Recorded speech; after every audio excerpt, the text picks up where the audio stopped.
کہ ایمان دل میں آ گیا تو ایک کشاکش اندر شروع ہو جائے گی. میں اگر فرائڈ کی اصطلاح استعمال کروں تو ایگو اور اڈ یا لبیڈو میں تصادم ہوگا.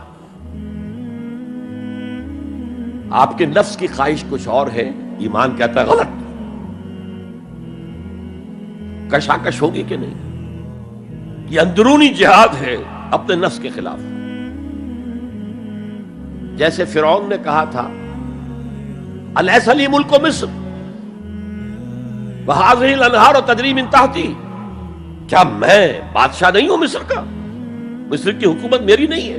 اور کیا یہ ساری نہریں جو ہے میرے نظام کے تحت نہیں چل رہی؟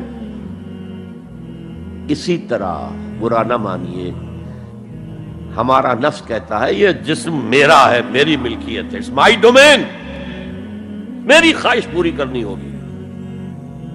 جیسے اس نے کہا میں نہیں جانتا کوئی خدا ہے میرے سوا اور میرے اوپر، میں نہیں مانتا.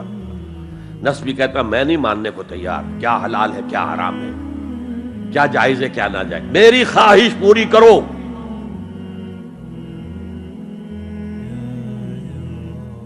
اس کے خلاف جہاد،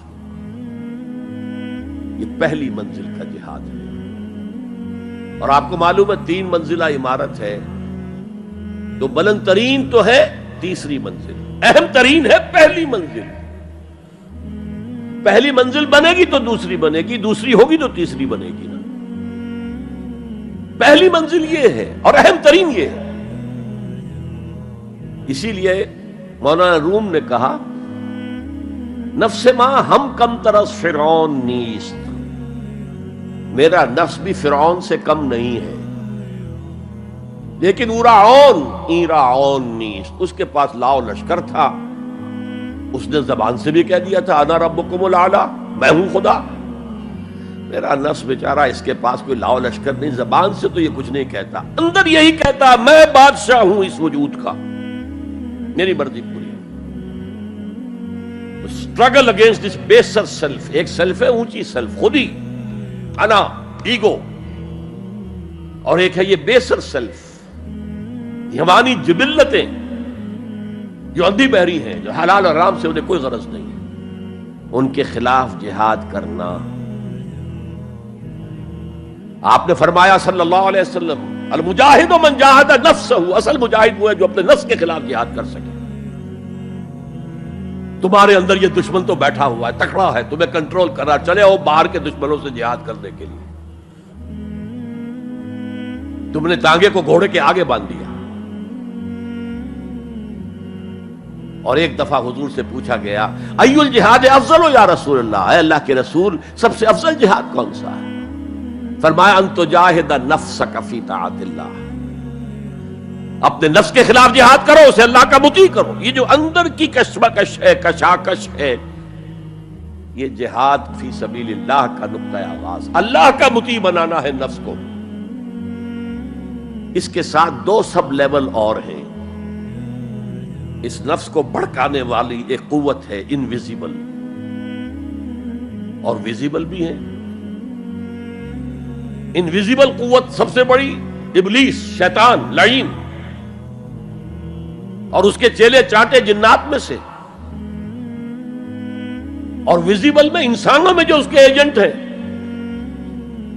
جو فحاشی کو کلچر کا نام دے، یہ اس ابلیس کے چیلے ہیں. ان کے خلاف جہاد نہیں کریں گے آپ.